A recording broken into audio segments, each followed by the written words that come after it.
And you're going to be sick to find out how much I've spent this year alone in the last year in vet bills, with both emergencies and annual and biannual, in Kiki's case, visits included.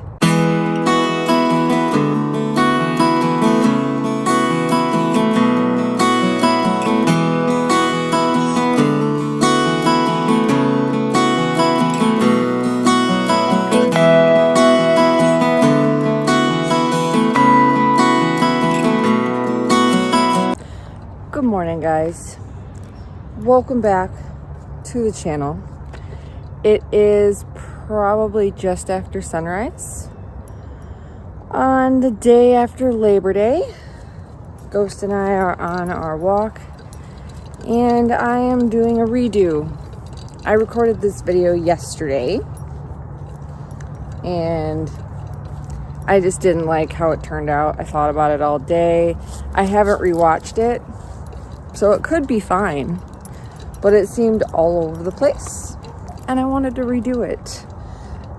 And I'm in a slightly better mood today than I was yesterday when I recorded it, so it'll probably come off more positive as well. And I don't want things to be glum here, guys. Like, I know you just saw a video of what's going on with Kiki, but that is why I'm making this video. Because people don't realize that things can happen in an instant. Like, we live in an instant world. You would think people would realize that anything can happen in an instant, including emergencies. And for me, like a lot of people, my pets, Ghost, Kiki, even my parents' dogs, are like my children. I don't have kids. I spoil them. And I have not made a video like this on my channel. And I figured it was time.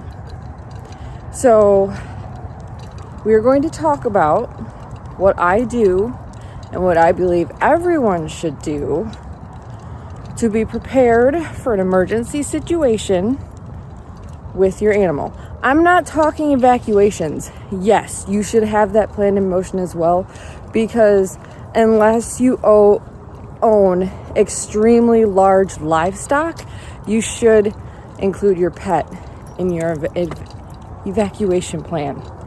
Your dog, your cat. Obviously, you can't bring fish with you. That's understandable. But dogs, cats, rabbits, like, they can be part of your evacuation plan. But that's not what we're talking about. We are talking about emergency situations. I do not anticipate this video being very long because of the fact that, in my opinion, a lot of it is common sense. So, we're going to go ahead and get started. We are going to be talking about how you prepare, or how you be prepared for emergency situations that happened with your fur babies. Because it will happen, and you're going to be sick to find out how much I've spent this year alone in the last year in vet bills, with both emergencies and annual and biannual, in Kiki's case, visits included. So, you will be sick. It is kind of disgusting, the amount of things I've had to pay for in the last year. But they were all needed. They were all musts. And that is why we're talking about having a plan for emergency situations for your animals. And because we are talking about our lovely animals, we will have some Ghost time on the camera. You know how much he loves being on camera. Guys, he's shedding like crazy right now. 2 weeks ago, I blew an entire dog off of him. Literally that much fur. And his shoulders and neck and his legs are now doing the exact same thing all over again. It's that time of year. He's shedding his summer coat so that way his body can grow in his winter coat because he's a husky. So, emergency situations include emergency last-minute health concerns, like what I experienced with Kiki. If you guys remember from the last video, I told you he wasn't eating, he wasn't pooping, he had to go to the vet. My vet was not available. The urgent cares were also not available in my area. I had to travel an hour and a half to the nearest emergency vet in order to get Kiki treatment and care, find out what was wrong with him. So, first thing that you need to know when you have an animal is, where are your urgent cares? Does your vet have open spaces in their schedule every day for urgent cases? Some vets do. My vet normally does. However, my vet only has 2 vets in the clinic, and one of them was out of the country on vacation. So there were no openings. So I then called around to my local urgent cares. There are different things, guys. There's your veterinarian, there's urgent cares, there's veterinary offices that have urgent care hours, and then there are emergency vets. So there's technically 4 options for you. Your vet, another vet that has urgent care options, an urgent care vet, and the emergency vet. 4 options. Know where they are in your area. Go as far as an hour to 2 hours out, just in case. You never know what could happen. Now, another thing we're going to talk about, I have my coffee, don't you worry. I look horrible, guys. My face looks horrible. I'm tired.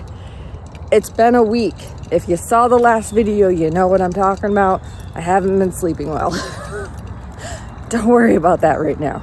It's probably just me noticing. You guys probably didn't even notice until I said something. Story of my life. So, come on, ghosters.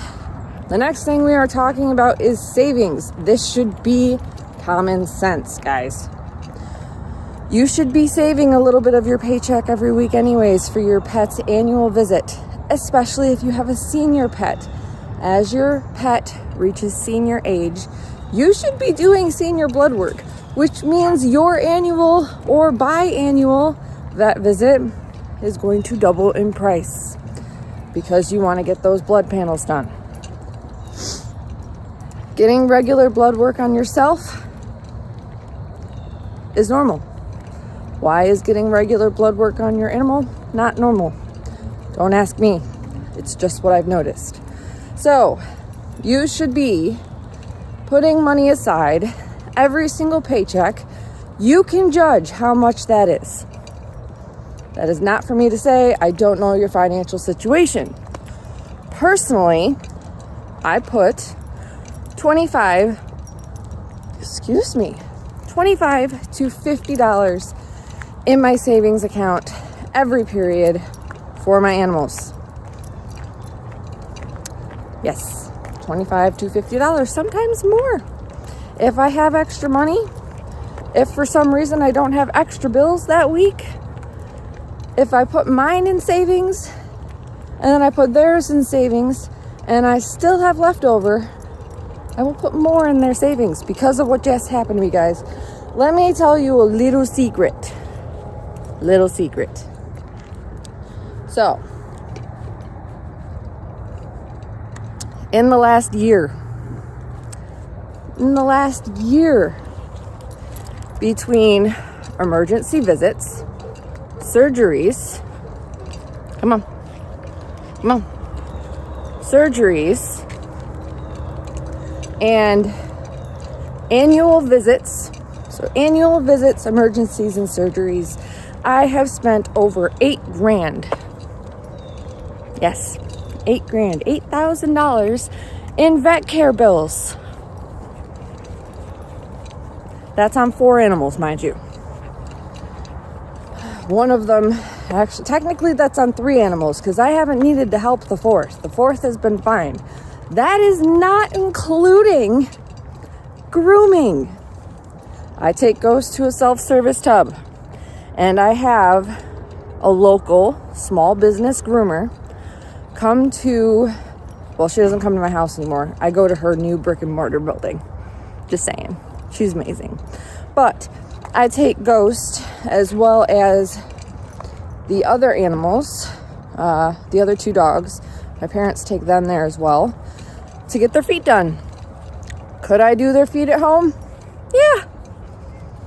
But I prefer to support a small business, and Ghost absolutely loves her. So he loves his human friends. So that doesn't include grooming. If you have an animal that needs monthly grooming at a grooming salon, if you can't do it yourself, there's another reason. Think about that. So having a savings account is part of that. Ghost just tried to go for a squirrel. The squirrel was being stupid. He did not get said squirrel, but the squirrel was still being stupid. So, savings account. Get one. Put some money in it every pay period. When something happens, you'll be glad you had the money. Just saying. Now, the last thing we are going to talk about is your second option for an emergency fund. Now, in my area, we have something called Care Credit. I'm not sure if it's everywhere. I know it's in my area. Most of the vets in my area take it. It is a credit card specifically for pet health. It can be used for human health care as well, but I specifically use it for my animals because I don't go to the doctor very often. I'm a fairly healthy person. I don't need it. But this particular credit card, I'm not sponsored or anything like that, but it is really nice. It is called Care Credit again. And one of the things that I really like about it is if the balance that you charge to it is more than $200, you get 6 months to pay it off with no interest. So this is very helpful. It's basically like spending the same amount of money. As long as you pay it off in 6 months, there's no interest. So in Kiki's instance, that's what I used this time. It was this last visit for Kiki. I'm pretty sure I told you guys in the last video was almost $2,400. $2,400. Almost that much. If you include the gas to get out there, it's probably that exactly.